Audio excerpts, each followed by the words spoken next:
প্রথমেই সবাইকে thank you জানাবো যে আপনারা সবাই এখানে এসেছেন। অ্যান্ড আগামীকাল আমাদের ছবি আরই রিলিজ হচ্ছে। আর আমাদের ছবির যে মেন চরিত্র মৌসুমী চ্যাটার্জি ম্যাম বলবো, এটা হচ্ছে আমাদের কেমিস্ট্রি। আর উনি ফাইনালি আজকে এখানে এসছেন আমাদের সবাইকে একটু বকতে, একটু আদর করতে, একটু আড়ি করতে, একটু ভাব করতে। কারণ আমার একটা চোখে ব্যথা করছে আর একটু জল পড়ছিল। আমি চাই না যে চোখে অঞ্জলি ফঞ্জলি হোক, কারণ কালকে ছবিটা দেখবো, বুঝলে? তো তোমরা বাবা একটু ম্যানেজ করে নিও। আর সকলকে অনুরোধ করব, আমাদের তো সবসময় তোমরা পাও, আমি জানি তোমরা অপেক্ষা করে রয়েছিলে যে কখন ম্যাম আসবেন।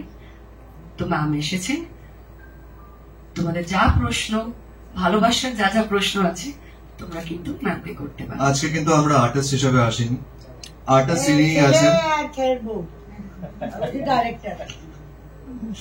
তো এনো মাইকটা ধরো। আচ্ছা, আমি যা জোরে কথা বলি, আবার মাইকের দরকার লাগবে, মাইক লাগবে।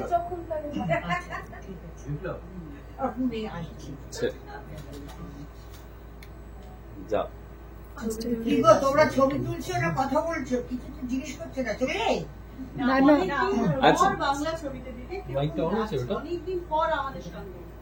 হ্যাঁ, আমার তো খুবই ভালো লাগে, কিন্তু ভালো ছবি বানানো বা ভালো অফার না পেলে কি করবো বলো? ভালো অফার থাকা দরকার। মেকার, প্রপোজাল মেকার একটা আলাদা, ছবি মেকার একটা আলাদা। ছবি বানাবার জন্য যে প্যাশন চাই, পয়সা চাই, এগুলো তো সব থাকা দরকার না? আমাকে প্রত্যেক বছর ডাকো না কেন, আমি আসবো। আমার ছেলে ঠিক করছে। কি গো তোমরা চুপ হয়ে গেলে তো? তোমরা কি মুখে দেখে আমি জানি এটা হয়। না না না না, হয় না। কি বলো তো, এরা কিছু ভাবে না, কখন গিয়ে বসে ছবিটা পেপারে ছাপবো, কোশ্চেন গুলো কি করবো সেগুলো খুব একটা মাথায় থাকে না। আর করলে পরে ক্লিশে কোশ্চেন করবে। দিদি কত বছর বাদে এলেন? দিদি আপনার লাস্ট ছবিটা এটা ছিল। দিদি আরই কেন করলেন? আরে বড় না ভাই,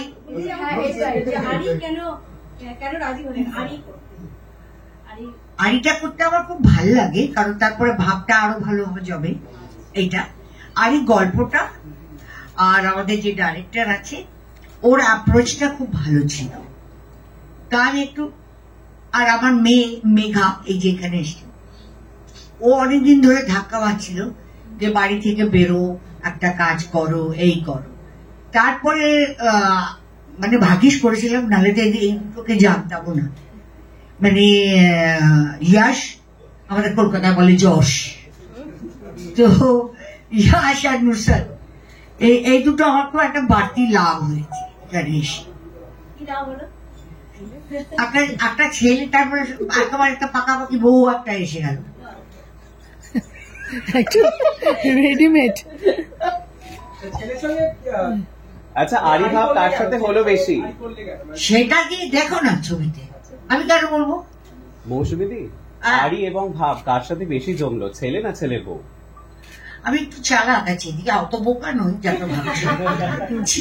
ছেলের বউর সঙ্গে আমার বেশি ভাব। ছেলে তো থাকবেই, বউ তো সব ছেড়ে টেরে আসে না, ও তাই জন্য সুদ বেশিটা বেশি দিতে হয়। এটা আমার এক দিদির শাশুড়ি বলেছিল, কারণ বউদের বেশি টাকা দিয়ে পুজোর শাড়ি দিয়েছিল আর মেয়েদের কম টাকা দিয়ে শাড়ি দিয়েছিল। সেই জন্য তার আদরের মেয়ে বলেছিল, বউদের এত টাকা দিয়েছে, আমাদের এরকম। বলছে তোমরা অন্য বাড়ির জিনিস এখন, আর এরা মা বাবা ছেড়ে আমার কাছে আসে। এখন যদি এদের আমি রিশওয়াত যাকে বলে, যেটা আমরা সবাই নিই, দিয়ে আপন না করতে পারি, তাহলে খুব মুশকিল হবে পরে, কে দেখবে আমাদের? তো সেই জন্য আগে বউকে ধরো, বউকে রাখো। বলাটা সহজ, করাটা খুব মুশকিল, কারণ বেশিরভাগ বাড়াই তো ভাবে যে ছেলেটা আমার। যখন তুমি কাউকে দিয়ে দাও তখন ভাবতে হয় যে ছেলেটা ওর, বউটা আমার। সেই জন্য বউর সঙ্গে আমার একটু ভাব বেশি। দিদি, এখানে ছেলের বউ তো বোধহয় নাড়ু, সেগুলোরও বোধহয় খেয়াল রেখেছিল যাতে ছেলে না জানতে পারে। কি আবার বলুন? নাড়ু, তারপরে এই খাবারের দিকটা তো বোধহয় ছেলের বউ বোধহয় বেশি খেয়াল রেখেছে। তালের বড়া, না মিষ্টি আমার পছন্দ হয় না। তালের বড়া আমাকে প্রোডাকশন বয়রা কোথা থেকে খুঁজে কি খাস ভালোবাসি না, বলছি দেখো আমি দোকানের মিষ্টি ভালোবাসি না, আমি পিঠে পায়েস নাড়ু এইসব ভালোবাসি। আর এবারে দেখলাম এয়ারপোর্টে আস্তে আস্তে তাল বিক্রি হচ্ছে, তালের বড়া যদি কেউ খাওয়াতে পারে। ওরা সত্যি সত্যি করতে গিয়ে তাল এনে স্টুডিওতে করে বেঁচে বাস। আমার এগুলো হচ্ছে সব অ্যাওয়ার্ড, বুঝলে না, জীবনে দারুণ। আমাকে এরা খুব দারুণ যত্ন করে করেছে। আমি যখনই টায়ার্ড হয়ে যাচ্ছি বলছি আচ্ছা এখন বাড়ি গিয়ে শুয়ে পড়বো, এরকম কি খাবে, খুব যত্ন দিয়ে করেছে। আমার একবারও মনে হয়নি আমি কোনো প্রোডাকশন, বাইরের প্রোডাকশনের কাজ করছি। দিদি আপনি কাকে বেশি প্যাম্পার করেছেন, ছেলেকে না ছেলের বউকে? কি বলে প্যাম্পার করেছেন? আমি নিজেকে প্যাম্পার করি খুব, আর আমার ছেলে বা বউ যাই আমাকে প্যাম্পার করে তখন আমি তাকে প্যাম্পার। একদম ঠিক।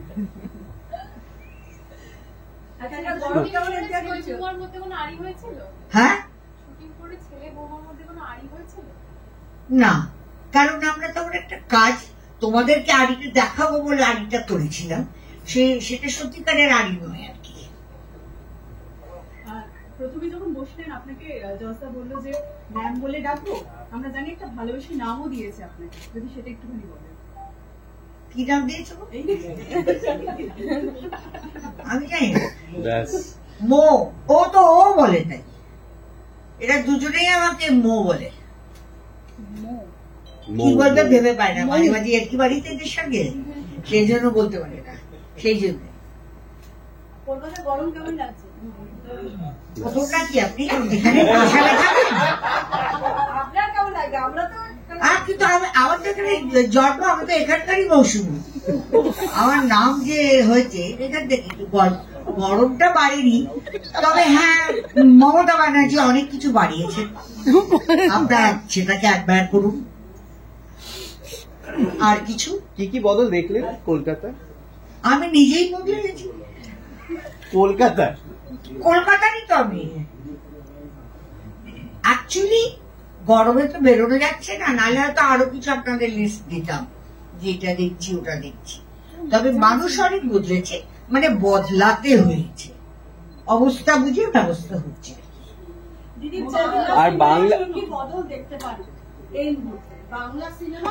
পুরো চিত্র জগৎই চেঞ্জ হয়ে গেছে, বাংলা বলো আর বম্বে বলো আর টলিউড বলো, খালি সাউথ চলছে রমরম করে, আর তোমরা পুরোনো কাপড় ড্রাই ক্লিন করে রিলিজ করে দিচ্ছি। পুরোনো ছবি সব রিলিজ হচ্ছে। ছবি কোথায় তৈরি হচ্ছে ভালো ভালো? না আমার থেকে কি আমি কাজ বেশি বুঝি? তোমরা তো এটা করেছো পড়েছো, এটা তোমাদের প্রফেশন, তোমরা সবাই জানো কে কি করছে, কিন্তু সিনসিয়ারিটির সঙ্গে কাজটা হচ্ছে না। আপনি এত স্পষ্ট কথা বলেন, সত্যিকারের কথা বলেন, সেই জন্য কেউ ভালোবাসে না। সেটার জন্য ভালোবাসে না, মানে বেশি ভালোবাসে সবাই যেন রাগ ঠাক করে একটু বসে গেছে বলি। আপনার নামই তো স্পষ্ট কথায় কষ্ট নেই। তাই নাকি? হ্যাঁ। ওমা এটা জানতাম না। আমার বর খুব ভক্ত, keep your mouth shut, be diplomat. এই ওদিকে কে রে বক বক করছিস, জিজ্ঞেস করার এখানে কথা। কি বলবো জিজ্ঞেস করো তখন বলবো। আমার বর খুব ভক্ত, সারা জীবন চলে গেল আমাকে ডিপ্লোম্যাট বানাবার জন্য, কিপ ইউর মাউথ শাটের জন্য। দুটোই ডিকশনারিতে নেই আমার, কি করবো? আর বেশিরভাগ লোক আমাকে পছন্দ করে না, মুখে বলবে সত্যমে বিজয়তে। সত্যটা সহ্য করা খুব একটা ইজি ব্যাপার না। তার জন্য তো লাইফে অনেক কিছু সাফার করতে হয়েছে। হ্যাঁ, তার জন্য তো অনেক কিছু সাফারও করতে হয়েছে। আমি কিছুই করিনি, আমি ভগবানেরও খুব প্রিয় পাত্রী। আমার চাইবার আগে সবকিছু হয়ে গেছে। একটা 10th পড়ার মেয়ে, সেই জুবলি ফুবলি দিয়ে হিন্দি বম্বে করে বিয়ে করে 17 বছর একটা বাচ্চা নিয়ে নিজের পয়সায় মার্সিডিজ গাড়ি কিনে, কটা লোক পায় এত দিয়েছে ভগবান। আমি একদম স্পয়েলড, ভীষণ স্পয়েলড। এই যে পুরো জাদুটা বলে এখনো এই বাংলাতে, মানে বাংলা ছবিতে ফিরে আসছে, সেটা তোমার কাছে কেমন লাগছে? এরকম কলকাতা তো তুমি আরো কয়েকটা ছবি রিলিজ হয়ে গেছে, সেটা কেমন লাগছে বলো? কি বুঝতেই পারলাম না। হ্যাঁ, এই যে বাংলা সিনেমাতে এই যে পুরো অভিনেত্রীরা আবার ফিরে আসছে অনেক বছর বাদে, এটা তোমার কাছে কেমন লাগছে? কিছু লোকের কাছে ওরা পুরনো, আর কিছু লোকের কাছে ওরা আবার ফিরে আসছে, বুঝতে পেরেছো? আর্টিস্ট কখনো পুরনো হয় না, নতুনও হয় না। কারণ তুমি একটা চরিত্র করছো, ভালোবেসে করছো, এটা খুবই ভালো জিনিসটা। যারা বলে নামি দামি প্রচুর কাজ করেছে, অনেক আনন্দ দিয়েছে, তাদেরকে রেসপেক্ট দেওয়া এটা একটা বড় ব্যাপার। কারণ আজকালকার লোকেদের নিজেরাই নিজেদের রেসপেক্ট দেয় না, তো অন্যদের কি দেবে? দিদি, ইয়াশ এবং নুসরাতের সঙ্গে কাজ এবং ওদের এখানে এই ছবিতে কাজ করার কোন ছবিটা ওদের তুমি দেখেছে বা আপনি দেখেছেন? সরি, পুরো ছবি যে কোনো ছবিকে আপনি আমি আগে দেখেছেন নুসরাত? পুরোটা দেখেছি, জানেন, দেখবো। আর এদের অনেক ছবি দেখেছি, ইউটিউবে একটা ভর্তি থাকে। আমার এদের দুজনকে দেখতে ভালো লাগে, অসাধারণ ডান্সার্স, অসাধারণ পারফরম্যান্স। ওরা একসঙ্গে actually they really give compliment to each other. হ্যাঁ, ভালো দেখতে লাগে। আমি খালি ভয় পাই, অনেক কাছি আছে না কেটে দেওয়ার, এই দুটোকে আমি বেচট করার চেষ্টা করি। এই তোরা বাড়িতে যাই করিস না, লাথালাথি জুতো যদি, বাইরে কিন্তু হেসে একজনের দুজনের হাত ধরে চলে যাবে, বুঝলি? ও আচ্ছা, এরকম। এই টিপসটা দিয়েছো? আর কি টিপস দিলে? আর কি টিপস আর দিলে? কি টিপস দিলে? আর কি ভালো টিপস সুখী দিলে? দাম্পত্য যাতে ঠিকঠাক থাকে, কি টিপস দিলে ইয়াশ আর নুসরাতকে, ছেলেদের বউকে? একলা বসে যত দুষ্টুমি করবি তোকে সামনে করবি। আর এখন হচ্ছে এমন অবস্থা দাঁড়িয়েছে, আমি এখন কাউকেই বলবো না খুব সততার সঙ্গে থাকবে। এখানে ভাড়ে ভবানি হয়ে যাচ্ছে লোকের, ওই জন্য ভণ্ডামি করে যারা, তাদের সঙ্গে একটু ভণ্ডামি করবে। উনি কিন্তু ডিসক্লেমার ছাড়া আসেন। ওনার নামটা জানো তো কি? এটা না বুঝলে ওনার সাথে কিন্তু বনবে না। ওনার নাম হচ্ছে মৌসুমী চ্যাটার্জি। প্রথম 3টে অ্যালফাবেট হচ্ছে MOU, মানে মেমোরেন্ডাম অফ আন্ডারস্ট্যান্ডিংটা যারা সাইন করবে না তারা কিন্তু ওনাকে বুঝতে পারবেন না। মানে আমাকে জানবার চেষ্টা করো না, আমাকে শুধু বোঝার চেষ্টা করো। দিল মে আতা হুঁ, সমঝ মে নেই।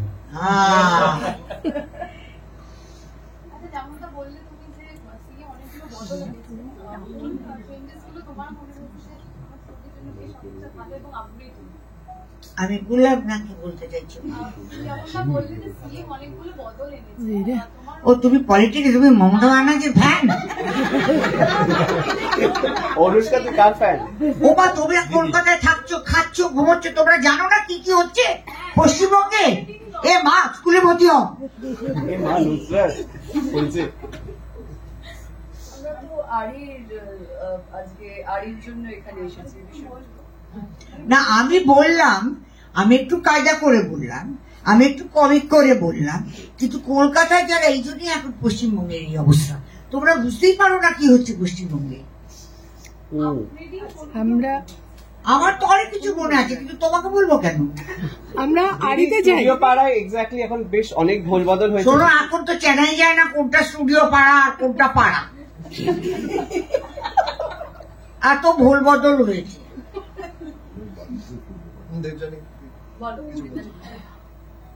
আমরা তো আড়ি নিয়ে যখন, তা তুমি একটু, এটা তো মা ছেলের গল্প, আমরা মোটামুটি ভাবে সবাই জানি, এবং ওরা বারবার বলছে যে মায়েদের শ্রদ্ধা জানাতে, বাবা মাকে শ্রদ্ধা জানাতে আমরা এই ছবিটা আমাদের কাছে কোথাও একটা ট্রিবিউট।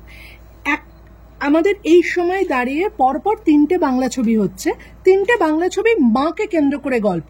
আর এটা আমি জানি না, আমি আড়িটা জানি যে মাকে কেন্দ্র করে, বাকি পুরাতন আর ওই রাখিদির কোন ছবি, তাতে কি স্কিম তাদের, আমি কি স্ক্রিপ্টটা জানি না, জানিও না। কিন্তু এই মায়েদেরকে শ্রদ্ধা জানানো, এইটা কিন্তু একটা আলাদাভাবে, এটা পোস্ট কোভিড আমরা বলতে পারি, আমরা ফ্যামিলি ওরিয়েন্টেড মানুষ নিয়ে ভাবনা শুরু করেছি, যেটা মাঝখানে আমাদের মধ্যে কোথাও হারিয়ে গেছিল। তো আড়িতে তুমি কি মেসেজ, বা আড়িটা তোমার কাছে কিরকম লেগেছে, কি বলবে দর্শকদের? আমি এটাই বলবো, মা যখন জন্ম দেয় সন্তানকে না, তখন মাকে কেউ বলতে আসে না যে কেরম করে রাখবে, কেরম করে ধরবে, কেরম করে চান করবে, কিছু লোক দেখিয়ে দেয়। কিন্তু যখন মা বাবা বয়স হয়ে যায়, অনেকেই চায় তারা মাথার উপরে থাকুক, কিন্তু তারা ছেলে মেয়েদের যত্ন না পেলে বাঁচতে পারবে না। তাদের যদি না বোঝো তুমি, তাহলে বাঁচতে পারবে না। কারণ এটা খুব স্বাভাবিক যে বাচ্চা হয়, মা তার টানে যায়, মা তাকে দেখে ঘুমিয়েছে কিনা, খেয়েছে কিনা, তার কি চাই।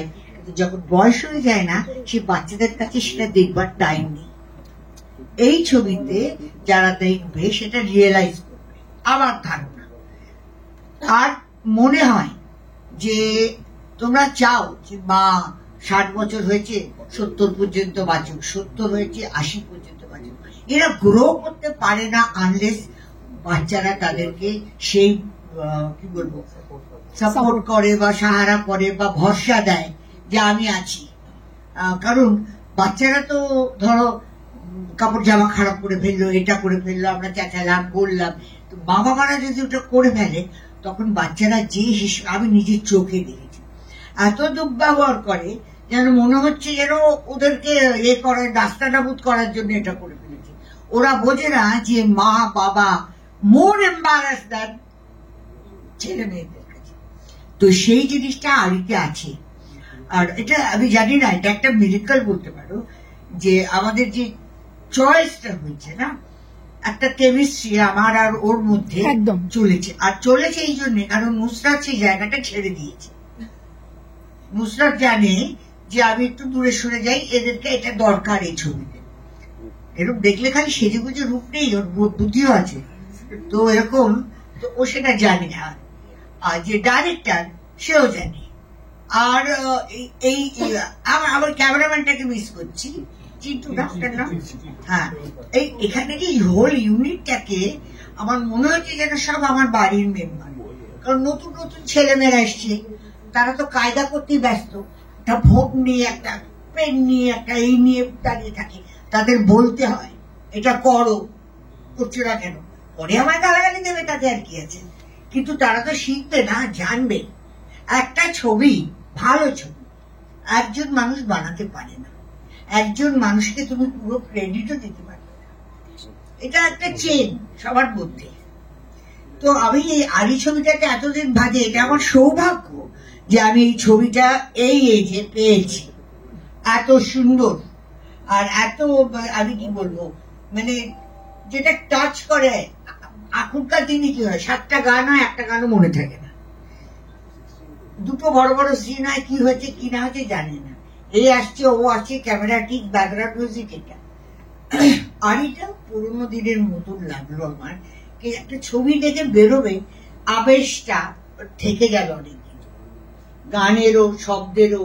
আর গানগুলো যেমন বলা হয়েছে, আগেকার দিনে মনে হতো গল্পের সঙ্গে মিলছে না, একটা গান দিতে হবে তো চলো গান নিয়ে নিই। কিন্তু এখানে আমি দেখলাম যে গল্পের সঙ্গে মিলে যাচ্ছে জিনিসগুলো। আমার তো খুব ভালো লেগেছে। আমি তো চাইবো এত বছর বাদে করলাম, আর আপনারা সবাই এসে দেখুন। আর আমাকে গালাগালি দিলেও চলবে, কিন্তু আসুন, হলে এসে একবার ছবিটা দেখুন। হ্যাঁ, হলে আসতেই হবে, কারণ আমার প্রডিউসারের পয়সা নাহলে পনেরো ছবি বাড়াবে কি করে। তোমরা যদি সবই টিভিতে প্লিজ আর এই প্লিজ এসে দেখে ফেলো, তাহলে মুশকিল হয়ে যাবে। আর সেই জন্য তো এখন হচ্ছেও না ছবি। আমাদের প্রডিউসারটাও খুব ভালো, আরেকজন যে আছে ফাইন্যান্স, ওনার নাম কোথায় গেল, অমিতাভ আর সৃজিত, পুরো লজ্জা পায়। কিন্তু ওদেরও কন্ট্রিবিউশন আছে প্রচুর। সবাই মিলে, মেকআপ ম্যান থেকে আরম্ভ করে, স্পট বয় থেকে আরম্ভ করে সবাই। আর এটাতে কেউ ইগোতে যদি নিয়ে নেয় না, আপনাদের সবারই আছে ইগো, আমারও আছে একটু, কিন্তু ওই ইগোটাকে আপনাদের দূরে রাখতে হবে। ভালো যদি জীবনে হতে চান, ভালো কাজ দিতে পারেন, ও ইগোটাকে আগে তৈরি করতে হবে যে ওটা ভাই তুমি বসে থাকো, এখন পরে সামলাবো। ম্যাম, আমার প্রশ্ন, বিধিলিপি বন্দিনীর মতো সিনেমায় বাঙালিকে বিভোর করেছেন আপনার অভিনয় একসঙ্গে। এতদিন পর বাঙালিকে উপহার এত সুন্দর একটা সিনেমা আড়ি দিচ্ছে, গিফট যে আমরা তো, আপনি তো আছি, কিন্তু আপনি যে এত সুন্দর একটা গিফট দিচ্ছেন বাঙালিকে, আপনার অনুভূতি এখন কেমন, একটু এক্সপ্লেইন। আমি তো সবসময় গিফট দিতে রাজি ভাই, তুমি আমার সঙ্গে খালি শপিং মলে থেকো। কেমন লাগছে আপনার? এটা কিন্তু ওনার জন্মদিনের সময়, এটা কিন্তু জন্মদিনের উপহার। ওনার জন্মদিন পরশু 26 তারিখ, 26-এ জন্ম। সবাই একসাথে উইশ করছে। আবার আমি যে গিফট দিচ্ছি ঠিক আছে, কিন্তু তোমরাও আমাকে কিছু দিও। তোমরা যদি ছবিটা দেখো তাহলে বুঝবো যে তোমরা দিয়েছি। দিদি আপনাকে যেটা আমরা ট্রেলারে দেখছি, বাইরে গিয়ে ছেলের সঙ্গে আইসক্রিম খাওয়া, ঘোরা, এগুলো করা হয়, এগুলো সত্যি আমরা আমাদের মা বাবাদের সময়টা দিতে পারি না, চাইলে আমরা দেখছিলাম। উচিত দেওয়া কেন হবে না? প্রত্যেক মানুষের ভেতরে একটা ছোট বাচ্চা থাকে, শরীরটা বড় হয়ে যায়। আমি আশা করি এখনকার কলকাতার লোকেরা আপনি বলে খুব খেপে যায়, ভাবে বোধহয় পর করে দিচ্ছি। তুমি বলছি ভাই, তোমাদের মধ্যে একটা এরকম হয় কি বড় হয়ে গেছি, কিন্তু তোমার 10 বছর বয়সে তুমি যা যা ঘটনা বা মেমোরিজটা আছে মনে থাকে, কিন্তু ওই 10 বছরের ফ্রকটা বা প্যান্টটা তো আর এখন গায়ে লাগবে না। তো বাচ্চাটা জীবিতই থাকে, ওকে জীবিত রাখার জন্য নিজেকে জীবিত রাখতে হয়। এটা কখনো শেষ হয় না। তুমি টাকা পয়সা বাড়ি গাড়ি সব সব টেম্পোরারি থাকবে, কিন্তু এইটাই, এইটা যারা বুঝে গেছে না তারা কিন্তু প্রকৃতি সুখী। যারা জানে যে দিতে হবে, কেন দেবো যাদের মাথায় আসে তারা খুব কষ্টেতে আছে। এই জন্য আমি বলি। আর সবচেয়ে খারাপ যেটা আমার মনে হয়, একটু নাম হলে বা একটু পয়সা হলে লোকের ইগোটা ওদের চেয়েও লম্বা আর বড় হয়ে যায়। বুঝতে পারছি? আর আমি এত বড় বড় মানুষদের সঙ্গে, মানে আমার কপাল এত ভালো, আমার শ্বশুর মশাই হেমন্ত মুখার্জি, আমি তো দেখেছি কিরম মাটির মানুষ সব। আর আমাকে লতা মঙ্গেশকর বলতো, আর এরা সব বলতো যে যত বড় হবে, যত ফল আর ফুল তোমার গায়ে লাগবে, তোমাকে তত ঝুঁকতে হবে। আমাকে শশী কাপুর একজন বলেছিল যে একটা মেয়ে এসছে, ইয়াং মেয়ে, ও দিলীপ কুমার ওখানে শুটিং করছেন, ও খুব ইচ্ছে দিলীপ কুমারের সঙ্গে গিয়ে একটু কথা বলে, একটা ইন্টারভিউ করে, দাঁড়িয়ে আছে। তো শশী কাপুরের সঙ্গে আগে ওর ইন্টারভিউটা হয়ে গেছে। শশী কাপুর জিজ্ঞেস করলো, তুমি গেছো ওখানে, তোমার দিলীপ কুমারের সঙ্গে একটা ইন্টারভিউ চাই না? বলছে, হ্যাঁ আমার যাওয়ার খুব ইচ্ছে, কিন্তু কেউ ইন্ট্রোডিউস করাচ্ছে না, আমি কি করে যাব? এটা আমি বলে দিই ভাই বোনেরা, হিস্ট্রিকে কেউ ইন্ট্রোডিউস করায় না, তোমাকে হিস্ট্রির কাছে যেতে হবে। এটা শশী কাপুর বলেছিল তখন, যে হি ইজ এ হিস্ট্রি। তুমি হিস্ট্রি কেন তোমার কাছে আসবে? তুমি যাও গিয়ে ইন্ট্রোডাকশন করো। প্রত্যেক লোকের একটা স্টেপ নেওয়ার দরকার।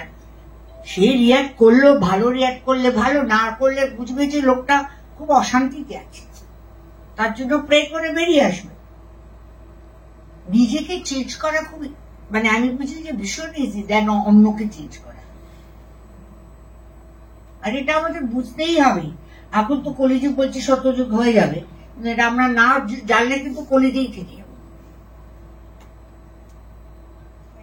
এত পরিচালকের সাথে কাজ করেছেন, নিজের জীবনে ক্যারিয়ারে কোন পরিচালকের নাম উল্লেখ করবেন যার সাথে কাজ করতে খুব ভালো লাগা বা অভিজ্ঞতা? কি হচ্ছে কি জানেন, এখন তো আমার বয়সে গেছে, আমি যখন ভালো ভালো ডাইরেক্টর যারা আপনারা পাবেন, মানে কলকাতার অনেকে আছে না, আমি সব বুঝি, আমি সবকিছু করি, তো ওই তারা মনে করে যে বড় আগেকার দিনে সত্যজিৎ রায়, মৃণাল সেন, তরুণ মজুমদার, তপন সিনহা, অজয় কর, এরা দারুণ বড়, তা নয় কিন্তু খুব ছোট ছোট বাচ্চা ছেলেরা নতুন এসেছে, তারা করেছে, তারা হয়তো সুযোগ পায়নি। কিন্তু শেষের দিকে এই বড় বড় ডাইরেক্টররাও সুযোগ পেত না ছবি করতে। কত রকমের ট্যাক্স ফ্যাক্স গ্রিল সব বানিয়ে এমন হয়ে গেল, পৃথিবীতে যত লোক বাড়ছে তত সব ট্যাক্স বাড়ছে। তো এই জিনিসে অনেকে কষ্ট পেয়ে ছবি বানাতোই না। আমাকে যদি বলো যে কোন ছবিতে, আমার সব ছবিতে একটা একটা কিছু না কিছু কাহানি আছে, আর আমি সবার থেকেই পেয়েছি, ক্যামেরাম্যান থেকে আরম্ভ করে স্পট বয়। আমাকে স্পট বয় পর্যন্ত বলেছে যে এইখান থেকে কান ধরে দাঁড়িয়ে থাকতো, সুবীর দা বলে একজন ছিল বালিকা বধূর সময়। তো আমি মানে প্রচুর শাসন সহ্য করেছি, আমার কখনো মনে হয়নি আমাকে কেউ অপমান করলো, হিউমিলেট করলো। যে কোনো মহিলা, যে কোনো পুরুষ হিউমিলেট তোকে কেউ করতে পারে না, যদি আমার প্রতি একটু রেসপেক্ট থাকে। এই কথাটা মেনো। যদি কেউ চেষ্টা করছে বুঝছো তোমাকে অপমান করার চেষ্টা করছে বা হিউমিলেট, তুমি ওটা নেবেই না, ওটা তো তাহলে তার কাছেই ফেরত যাবে না। এটা আমি আমার বাচ্চাদের শেখাতাম যে ওর কার সাহসে তোমাকে হিউমিলেট করবে, তুমি নেবেই না। না নিলে তো কে হিউমিলেট করবে তোমায়? না আমি এরকম বলেছি, আমার অপমান হচ্ছে, যাও ওকে বলো আমাকে পা ধরে ক্ষমা চাই। এসব কি? এগুলো নয় ছেলে মানুষই আর নয় ইনসিকিউরিটি।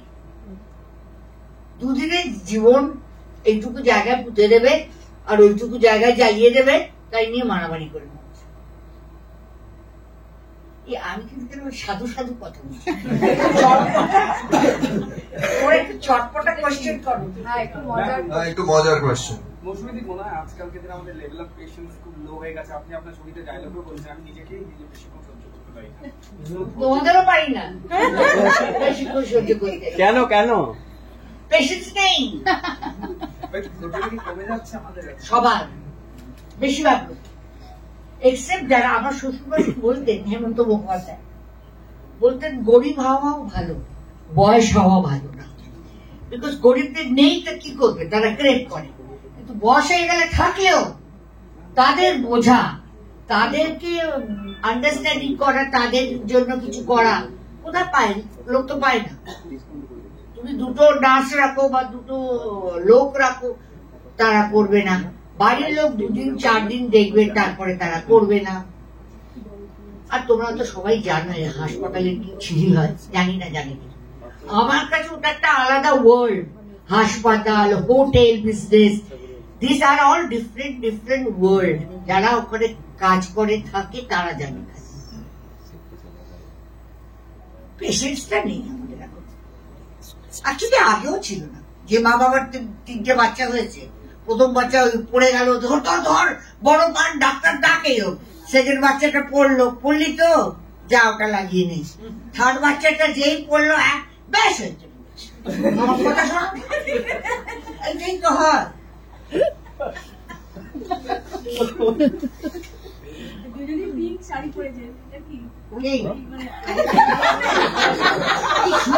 মজাদার প্রশ্ন এটা। আপনার নাম কি ভাই? হাসি মুখার্জি।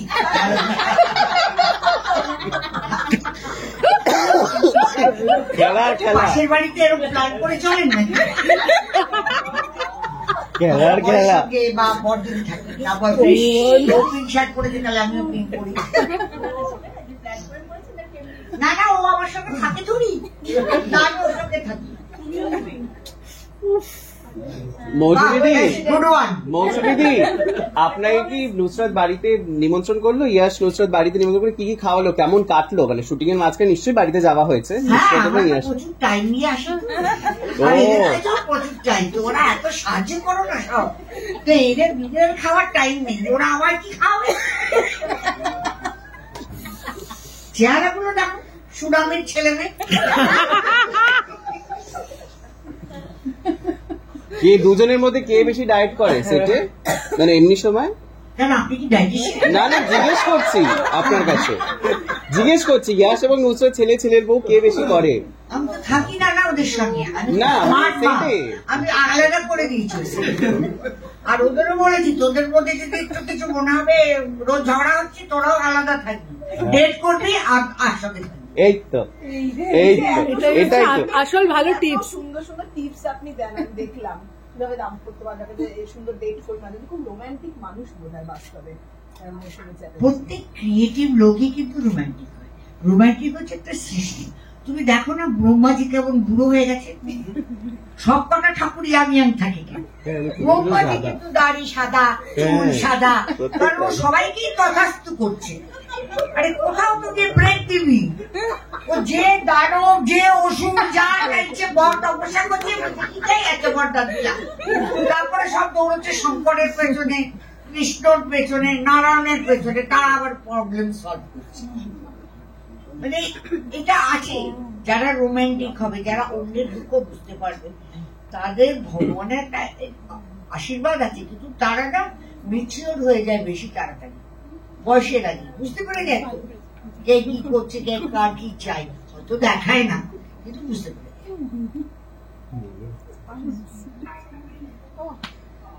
ট্রেলারের শেষে একটা ইমোশনাল সিন রয়েছে, তো সেই জায়গায় একটু জানতে চাইবো যে মানে চলাকালীন, শুটিং চলাকালীন স্ক্রিপ্টে তো অনেকবারই এরকম ইমোশনাল মুহূর্ত নিশ্চয়ই তৈরি হয়েছে। আপনি কোথাও মানে চরিত্রের জন্য, অভিনয়ের জন্য নিশ্চয়ই হয়, কিন্তু কোথাও গিয়ে ডিলেট করার জায়গা ছিল? বা কোনো একটা জায়গা যেখানে আপনি ইমোশনাল হয়েছেন? আমি ইমোশনাল হয়েছি বলেই তো আমার ছেলে হয়েছে। হ্যাঁ, যেখানে আমি কেঁদেছি উইদাউট গ্লিসারিন উদার কিছু, সেখানে দেখছি ইয়াশ পর্যন্ত কেঁদে ফেলেছে নিজে নিজে। আবার ও একটা সিন করেছে একটা বাস স্টপের, আমি একটা ভাবতে পারিনি, আমি নিজেকে খুব ভালো অ্যাক্ট্রেস মনে করি, আমি বুঝতে পারিনি যে ইয়াশও আটকে ফাটিয়ে দেবে। ওই সিনটা was really surprise for me. আমি ওকে বম্বে থেকে ফোন করে বলেছি, আমার এই মেয়ে আছে মেঘা, ও রাত দিন ওই সিনটা করে আমার সঙ্গে।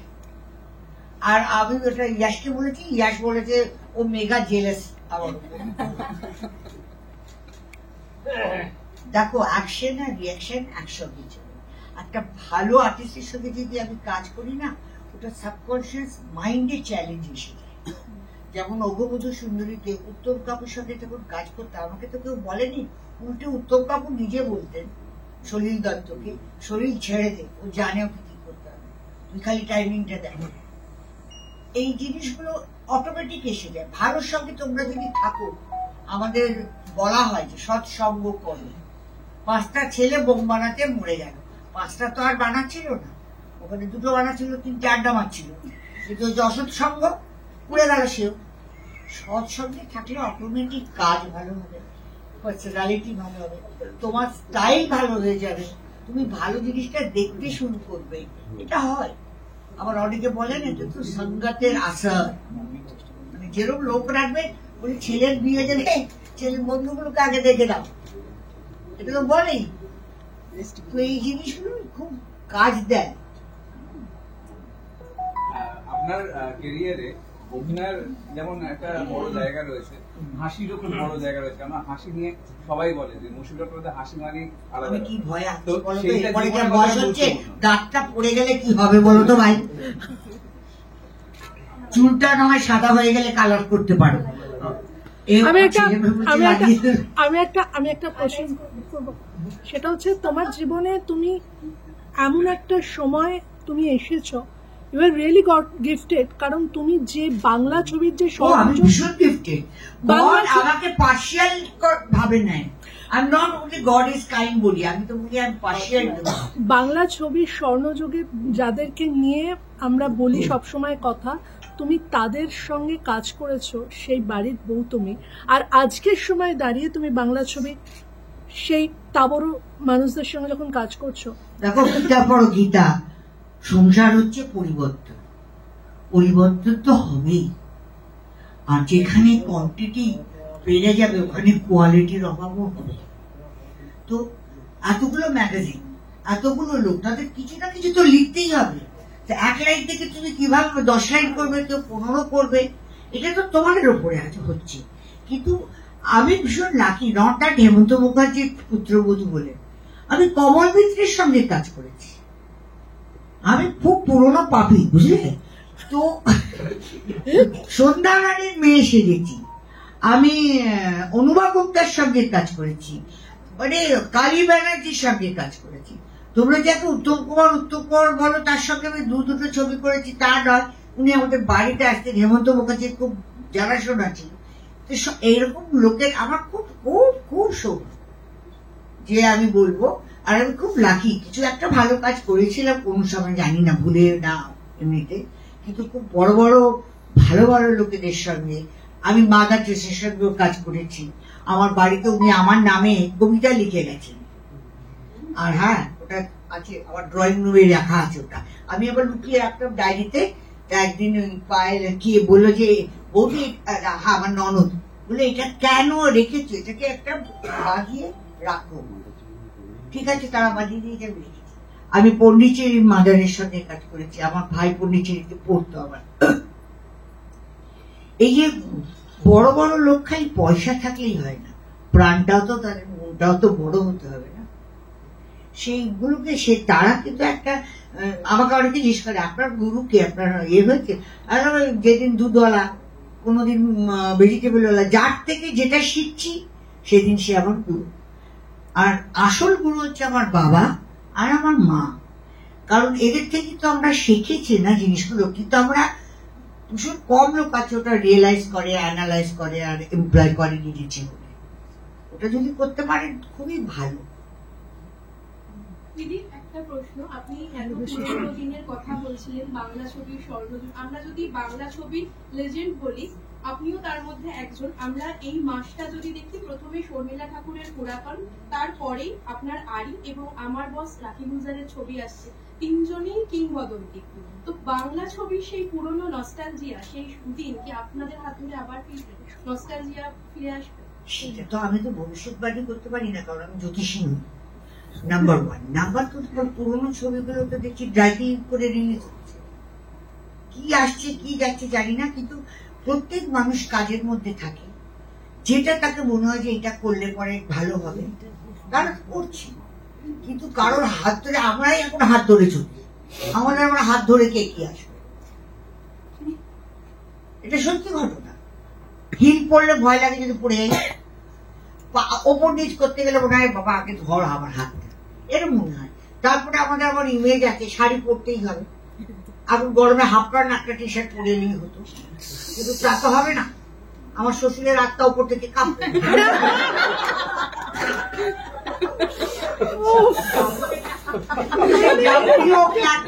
যাই হোক ভাই, শাড়ি পরো, নিয়ে পড়ো, আমায় ধরো, এইগুলো তো হয়।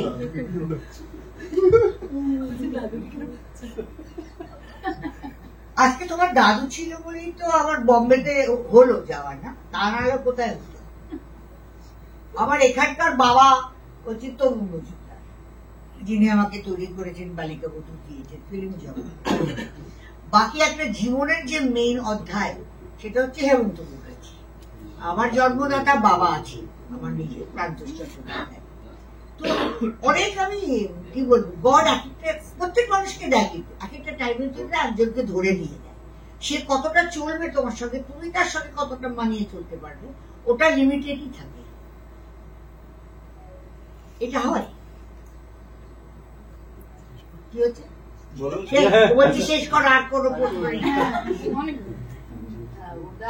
আমার মনে হয় না কারোরই মুখ দেখে যে আর কোনো প্রশ্ন আছে, সবাই আমাদের আপনি যে মাঝখানে গ্যাট হয়ে বসে আছেন, অন্যদিনে আচ্ছা ছবি তুলছে বলে ক্যামেরা নিয়ে বসে আছে, জিজ্ঞেস করো নাহলে হয়ে গেছে ছবিটা, যাও।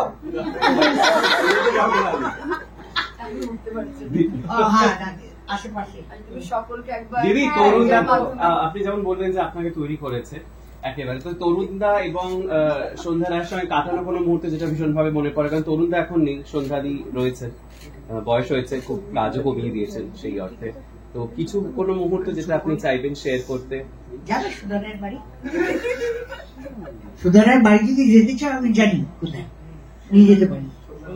সন্ধ্যাদি ওখানে করবে, সন্ধ্যা রায় না, নানুবাবুর বাজার পিছন দিকটায় ওই তার সঙ্গে কবে আমার ঠাকুমার সঙ্গে আমি কি কথা বলেছি, আমার জেঠিমার সঙ্গে কি কথা বলেছি, ও আমার খুব কাছের লোক, রোজ আমার সঙ্গে থাকে, খায়, ওর সঙ্গে এই গল্পটা করতে কি অদ্ভুত ভাই।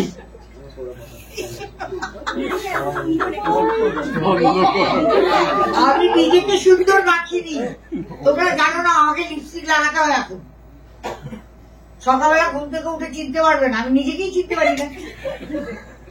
তারপর ভাই একটু বেলা হোক হয়তো একটু ঠিক থাকবে, তারপর আমার মেয়ে এসে একটা বলবে, মা চুলটা আসরা, আচ্ছা এই বলবে এই একটুখানি এটা ঠিক করো।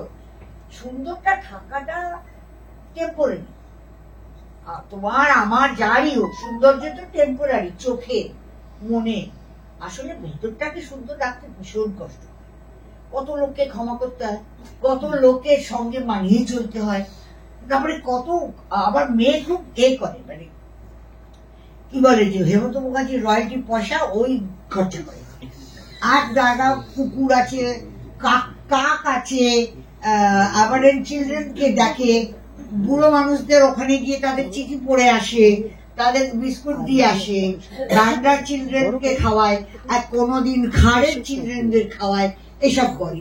তো ভালো কর্ম করবে অটোমেটিক ভালো থাকবে, আর দেখতেও ভালো।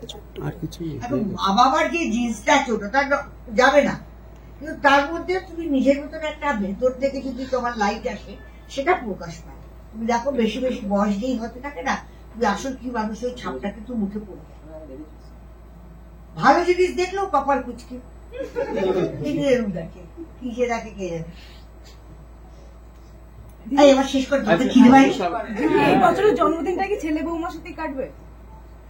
না, কারণ আমার ওখানে একটা বুড়ো আছে, তার দাম আমার বর।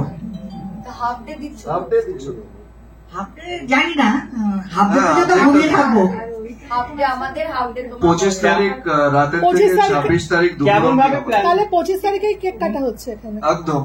হ্যাঁ হ্যাঁ, কারণ আমি সকালে কখন উঠবো জানি না, তারপরে মেঘা আমাকে ধরে টানতে টানতে এয়ারপোর্টে নিয়ে যাবে। না, প্রিমিয়ারে কালকে আগামীকাল আমরা ব্রিং ইন করছি, সকলে মিলে একসঙ্গে। সবাই একসাথে আমরা হ্যাঁ বলে দিও, এর পরের বছর থাকবো কিনা কেউ জানে না। এমা বালাই বলে দিলাম। বালাই সাপ ভালো করে আবার কি কথা, এত ভালো ভালো কথা বললে কি শুনবো? তবে এটাও তো ভালো কথা, এটাই তো সত্যি কথা। না না, এই সময়টা মানবো না আমরা এখন। মেরো না, আমার বয়ে গেছে, আমি যখন যাবো যাবো গয়নার বাক্স যেরকম চলে গেল বুঝটা।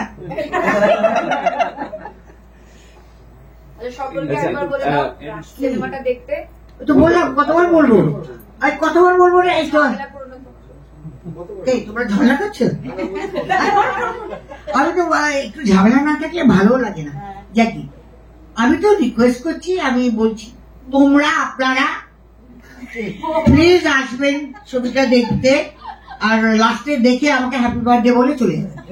আমরা আগাম বার্থডে সেলিব্রেট মানে উইশ করতে চাইছি এখনই, কারণ এই মুহূর্তে আমরা এই ছেলেটা বড্ড পাকা তো, তুমি আমার সঙ্গে থেকেছো। এখন আমি কিন্তু এখন একটু যেরকম ভাবে কথাটা বললাম, আমাদের চিফ মিনিস্টার এরকমই কথা বলে। তো তুমি আগে থেকে সব করে দিচ্ছ কেন? সবাই কি তোমার মতো দশায় চলছে না? কারো শরীর দশা চলছে, কারণ বোনের চলছে, কারো দুধের চলছে, সব কটাকে একসাথে ঢেলে দিচ্ছে। দিদি আমাদের সবার তরফ থেকে আপনাকে অ্যাডভান্স হ্যাপি বার্থডে। না ভাই, এসব বলে টলে চলবে না, ওখানে এসে আমাকে হ্যাপি বার্থডে বলতে হবে। এটা তোমরা যে এত বলো না দিদি আমরা ভালোবাসি, ভালোবাসাটা একটু দেখিয়ে দাও না শেষ জীবনে। হ্যাঁ, কারণ ডিমনস্ট্রেট না করলে বোঝা যায় না আমি তোমায় খুব ভালোবাসি, হ্যাঁ বলে আমি বসে রইলাম। এর বলে হয়? আমার বড় ওটা করে আমার সাথে, ডেমনস্ট্রেট করবে না কিছু। তুই হ্যাঁ আমি আছি তো, হ্যাঁ আমি তো চাই, এরকম বলবে। আরে তো কখনো তো দেখাও। আচ্ছা দিদি, দিদি মানে গিফট আপনাকে কি আপনার বর ভালোবেসে কোনো গিফট এখনো দেন? হ্যাঁ সারপ্রাইজ গিফট এখন আছে, দিয়েছে, এখনো রয়েছে।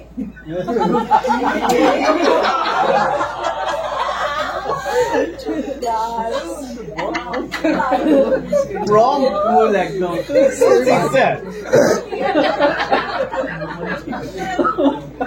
বাকি কথা কে ঘুরে বেড়াচ্ছে আমি জানি না।